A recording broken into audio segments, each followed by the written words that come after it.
Well, this side Jamshed. आज हम इस वीडियो में जानेंगे कैसे अपनी मेंटेलिटी को चेंज कर सकते हैं और कैसे वो सब चीज़ अचीव कर सकते हैं। हर एक चीज़ को हम कैसे अचीव कर सकते हैं जो हमारा केवल एक ड्रीम था।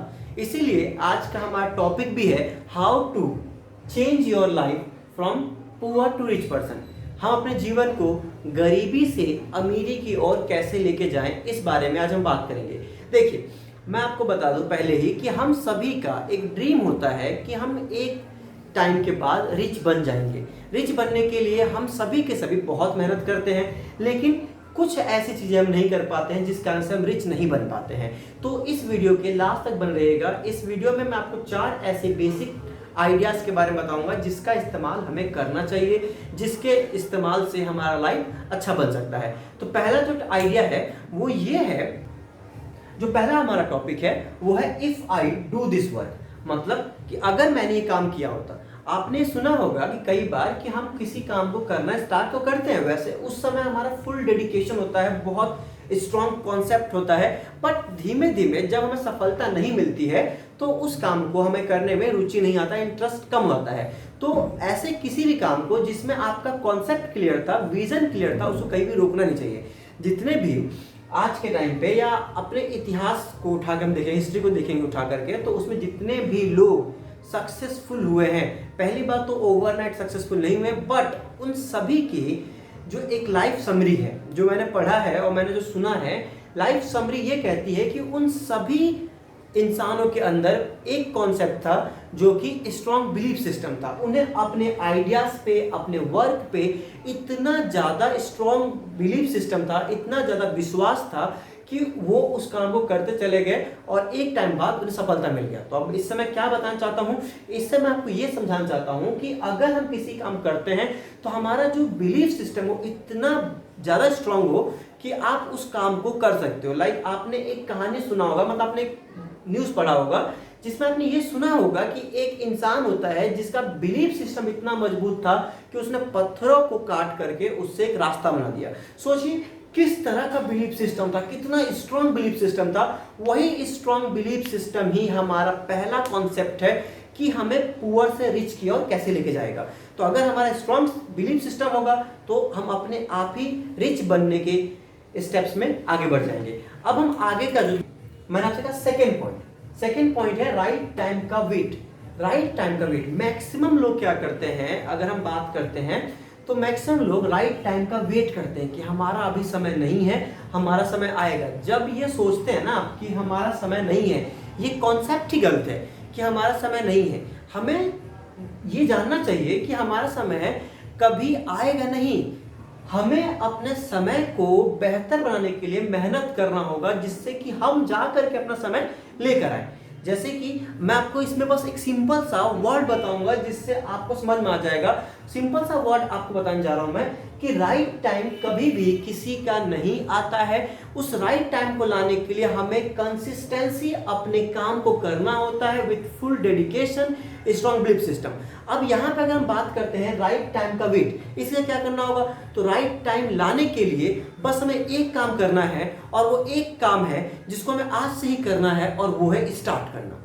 अगर आपने राइट टाइम लाने की दिशा में, सक्सेसफुल बनने की रास्ते में अगर आपने एक काम कर दिया कि आज स्टार्ट कर दिया, आज अगर आपने स्टार्ट कर दिया तो याद करिए कि आपका राइट टाइम आ रहा है, अब वो ज़्यादा दूर नहीं। थर्ड पॉइंट है हमारा मेंटेलिटी। मेंटेलिटी का एक सिंपल सा मैं आपको स्टोरी के द्वारा समझाता हूँ मेंटेलिटी कैसे होता है।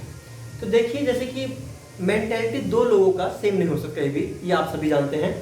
अब क्या था कि एक स्टोरी में आपको समझाने की कोशिश करता हूँ। 2 फ्रेंड थे जो एक ही स्कूल में पढ़ा करते थे, एक ही बस से जाया करते थे, लेकिन कुछ समय बाद जो एक फ्रेंड था वो बहुत रिच बन गया और एक बहुत पुअर बन गया। तो जो पुअर फ्रेंड था वो हमेशा बोर्ड से कंप्लेंट करता कि भाई मेरा जो फ्रेंड था जिसके साथ मैं पढ़ा, जिसके साथ मैं गया, स्कूल गया, बस से गया, तो वो मुझसे अमीर कैसे हो चुका है, मैं पुअर रह गया, वो अमीर कैसे हो गया। तो यहाँ पे एक काम होता है जिसे हम मेंटेलिटी कहते हैं।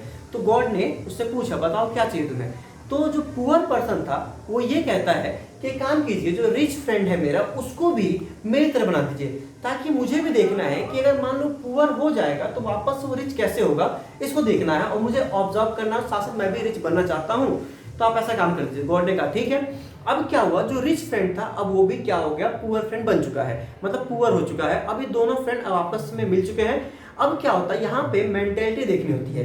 दोनों, जो रिच फ्रेंड था पुअर फ्रेंड था, दोनों एक जगह पे एक दिन बैठे थे, तो सोचा इन लोगों ने कि चलो एक तालाब के पास जाते हैं, वहां से कुछ फिश को पकड़ेंगे और उसे बेचेंगे। दोनों फ्रेंड जाते हैं और दोनों फ्रेंड ने क्या किया, फर्स्ट डे अपना फिश को पकड़ा। दोनों फ्रेंड मार्केट में गए, दोनों ने फिश को बेचा। जब दोनों ने फिश को बेचा तो वहां पे दोनों के पास 400 रुपीज आए। तो जो पुअर फ्रेंड था वो 400 रुपीज को घर में लेके गया और वहां पे ट्रीट करता है। ट्रीट का मतलब होता है कि अच्छे से पकवान बनाया, खाना खिलाया घर को। लेकिन जो रिच मेंटेलिटी का फ्रेंड था, जो रिच फ्रेंड था, उसने क्या किया, तो उसने क्या किया, 100 रुपीज का घर में सामान दिया, मतलब चावल दाल जो भी होता है, रोटी, वो सबको खाया और बाकी 300 को उसने सेव कर लिया। नेक्स्ट डे अगेन दोनों फ्रेंड जाते हैं तालाब के पास। वापस से जो पुअर फ्रेंड होता है वो क्या करता है कि मछलियों को पकड़ता है, और जो रिच फ्रेंड तो वही दोनों ही पकड़ते हैं मछलियों को और मार्केट में जाकर बेचते हैं। अब यहाँ पे क्या होता है, जो रिच फ्रेंड था उसने अगेन 100 रुपीज का घर में सामान खाया, और जो पुअर फ्रेंड था उसने पूरे पैसे खत्म कर दिए। अब अगली बार, और ये जो है ये टर्निंग पॉइंट है। ये टर्निंग पॉइंट कैसे है, तो रिच फ्रेंड सोचता है कि अगर मान लो कि मैं इस बिजनेस में नहीं हूं, तब भी क्या ये मेरे बिना बिजनेस चल जाएगा। वही पुअर फ्रेंड कुछ नहीं सोचता है, वो सोचता है कि जाऊंगा कल को फिर से मछलियों को पकड़ूंगा और फिर से पार्टी करूंगा। अब क्या करता है, जो रिच फ्रेंड यहाँ पे होता है, उसने क्या किया, एक आदमी को हायर किया और बोला कि मैं तुम्हें पर डे का 200 रुपीज दूंगा, तुम मेरे साथ चलो और मछलियां पकड़ेंगे हम लोग। अब क्या होता है कि पुअर फ्रेंड अकेला जाता है, रिच फ्रेंड जाता है, साथ में अपने साथ एक और वर्कर को भी लेके जाता है। अब क्या हुआ कि पुअर फ्रेंड ने क्या किया, 400 का मछलियां पकड़ा, लेकिन अब इन दोनों ने, जो रिच फ्रेंड था और जो उसका वर्कर था, 800 का मछलियों को बेचा। अब 800 रिच फ्रेंड के पास में आ गए और 400 पुअर फ्रेंड के पास में आ गए। अब जो पुअर फ्रेंड था उसने अगेन 400 में ट्रीट किया, लेकिन वहीं पर रिच फ्रेंड जो था उसने क्या किया, 100 रुपीज का घर में राशन दिया, उसके बाद 200 रुपीज ऐसे अपने वर्कर को दे दिया। अभी रिच फ्रेंड के पास 500 बच गए, जहां पे फर्स्ट डे पे 400 को वो अर्न करता था 400, और साथ ही साथ क्या था कि 300 उसके पास बचते थे, या 300 बचते थे। लेकिन आज के टाइम पे एक वर्कर को देने के बाद, घर में राशन देने के बाद भी 500 उसके पास बच रहे हैं। ऐसे ही करते करते क्या हुआ कि महीने बीतते गए, साल बीतते गए, और ये पता चला कि जो गरीब फ्रेंड था, जो पुअर फ्रेंड था, वो आज भी अपनी मेंटेलिटी के कारण पुअर ही रह गया, और रिच फ्रेंड उस टाइम का जो फिश एक्सपोर्ट होता है, सबसे बड़ा फिश एक्सपोर्ट का मालिक बन गया था। इससे क्या समझ में आया कि मेंटेलिटी हमारी जितनी स्ट्रांग होगी, और मेंटेलिटी स्ट्रांग करने का मतलब है फाइंडिंग यूनिक वे। अगर हम अलग अलग तरह के रास्तों को ढूंढेंगे कि हमारे बिना भी इस काम को किस तरीके से किया जा सकता है, उसी को कहते हैं मेंटेलिटी। अब हम आगे बढ़ेंगे और चौथा पॉइंट, गोल्डन रूल। जो फोर्थ पॉइंट है वो हमारा गोल्डन रूल है। अब ये गोल्डन रूल, जैसे कि मैंने याद हो, मैंने वीडियो की स्टार्टिंग में कहा था मैं आपको गोल्डन रूल भी दूंगा। ये गोल्डन रूल क्या है, तो ये जो गोल्डन रूल है हमारा वो है investment, the power of investment. Investment क्या है, जैसे अभी आप इस वीडियो को देख रहे हैं तो अपना आप टाइम इन्वेस्ट कर रहे हैं, और मैं आपको बता दूं कि इस वीडियो की सीरीज में आप कंटिन्यू बनते रहिएगा, जिससे क्या होगा, आने वाले कुछ समय में आपको ये पता चल जाएगा कि आपके अंदर एक स्ट्रॉन्ग बिलीफ सिस्टम डेवलप हो रहा है, मेंटेलिटी ग्रो कर रहा है आपका, और सबसे बड़ी बात क्या है कि आप इन सभी चीजों को एक सीक्वेंस में अरेंज कर पा रहे हैं। तो गोल्डन रूल ये क्या क्या कहता है हमारा कि इन्वेस्टमेंट का पावर समझो। अब इन्वेस्टमेंट का पावर एक अच्छी बुक्स को पढ़ना हो सकता है, अच्छी वीडियोस देखना हो सकता है, जिससे आपका क्या हो सके, ग्रो हो सके, ग्रोथ रेट बढ़ सके, विकास हो सके। साथ ही साथ मैं आने वाली वीडियोस में आपको ये बताऊंगा कि इन्वेस्टमेंट किस सेक्टर में करना बढ़िया होगा। मैं आपको ये बताऊंगा गोल्ड, या आपका जो रियल एस्टेट हो गया, या जो स्टॉक्स रिगार्डिंग हो गया। तो बेसिकली मैं आपको बताऊंगा कि किस तरह के स्टॉक्स में आप इन्वेस्ट कर सकते हो। जैसे कि आपको बता दूं, ये हमारा फर्स्ट वीडियो शूट है। इससे पहले हमने कभी वीडियो शूट नहीं किया था क्योंकि टाइम नहीं मिल पा रहा था, लेकिन आज हमने वीडियो शूट किया है, जिससे कि जो मैंने सीखा है, जो मेरी टीम ने सीखा है, वो मैं आपको बता सकूं। अब इसी के साथ साथ मैं आपको ये बताऊंगा कि अगर आपको कुछ भी दिक्कत होता है, इसमें कुछ प्रॉब्लम आती है, तो इस वीडियो को अगेन आप सुन सकते हैं। अगर आपको वो डाउट क्लियर नहीं होता तो आप हमें कमेंट करके पूछ सकते हैं, जिससे हमारा टीम या मैं सेल्फ आपके आंसर देने की कोशिश करूंगा।